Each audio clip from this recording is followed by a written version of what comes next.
cut his clothes open, cover his body in cream, and put on a timepiece, and put a bracelet on his arm, putting his hand in the hole, and reaching out. It's 200 degrees below zero outside in the snow. The man screams in pain. After a few minutes the man stops screaming. Then the man's hand was withdrawn. By now the hand was ice. Then the man on the other side took a sledgehammer and smashed it. The man fell to the ground wailing in pain. The man had done nothing wrong. He had taken an extra piece of black paste to eat. It turns out that the world has gone into extreme cold. All the survivors are living on this train. The people on it are divided into 3, 6, and 9 classes. Those who live at the front of the train are called the upper class. They are fed and watered and look good. And those at the end of the train are called the lower class. They have a lot of food and no food at all. They are dressed in rags and tatters. The food they eat every day was also given to the upper class, a black paste made of something unknown. And the man Old White is living in this lower class. He was organizing others to start a rebellion. They were gathering barrels of iron, ready to break down the iron door. The next day the upper class comes to distribute the black ointment. Old White is holding a barrel in his hand, watching the door slam shut and open. He knew this was his only chance, so he stepped forward, putting the gun to his head, and squeezes the trigger. Old White was right. It turns out that after years of soldiering, the bullets had long since run out. The lower class had no more worries. With barrels in hand, they rushed to the gate. The guards could not hold off the inferiors, so with Old White leading the way, they made their way to the prison in the train. They rescued a Japanese man called Nangong. He was the engineer of this train. With his help, they could get to the front of the train without any problems. Then the second carriage was opened. A man came running towards them. He is the cook who produces the black ointment. This is also the workshop where the black ointment is made. Everyone was scrambling for food. Old Bai was curious how the black paste is made. He ran up to the boiler where it was made, but was stunned by the sight before him. Old White looks down and found inside the boiler there were tens of thousands of cockroaches being cut up and crushed by machines and then pressed into black paste. So this is the black paste that the inferior people, the black paste they've been eating. Old Bai almost vomited on the sidelines. Old Bai understood. To change the situation, he had to go to the carriage in front of him, just as he was about to open the next carriage. But the girl shouted,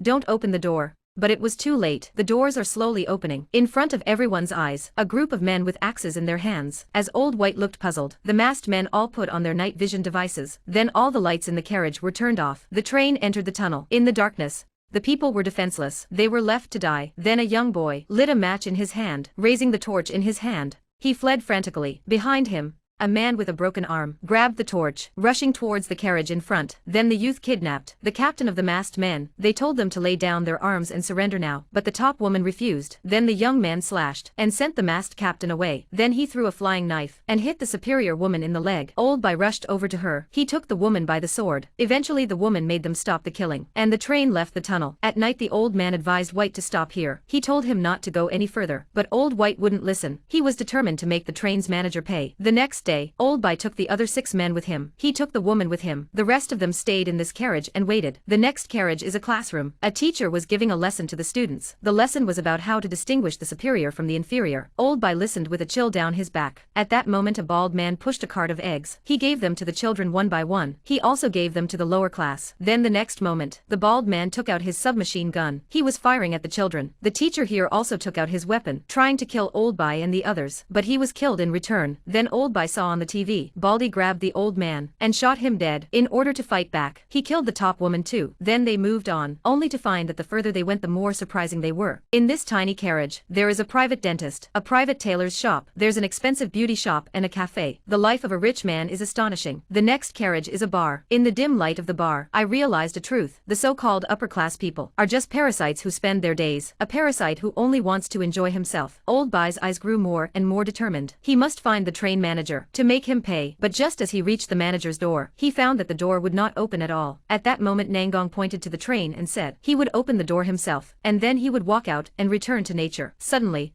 the gate opened. The woman dressed in yellow wounded Namgung. Then she raised her gun and pointed it at Old White and said, "The administrator wants you to go in." Then the old white man went in. He found that the manager was an old man and fried him a steak, and then he told him the secret of the train. The train was called the Snow Train. All the counterattacks on the train were planned by the manager. Where each one failed, how many people would die. The managers knew the reason for doing this, to control the population on the train. Then the manager said he was getting old. He wanted the old white man to take his place. The old man hesitated where he was. At that moment, The girl asked for help, but he pushed him away. Suddenly there was a sound from under the floor. White opened the floor to see, and found a little boy was operating the machine below, looking at the helpless little boy and the indifferent manager. The old white man knew what he wanted. He punched the manager in the face, and then reaches out to save the little boy, and the girl detonates the bomb on the train. Finally, before the explosion, Old White and Namgung held the girl and the boy. The train is also destroyed in the explosion. And that's the end of the film. The Snow Train. When nature is frozen, mankind relies on a single train, a train that keeps life alive, but creates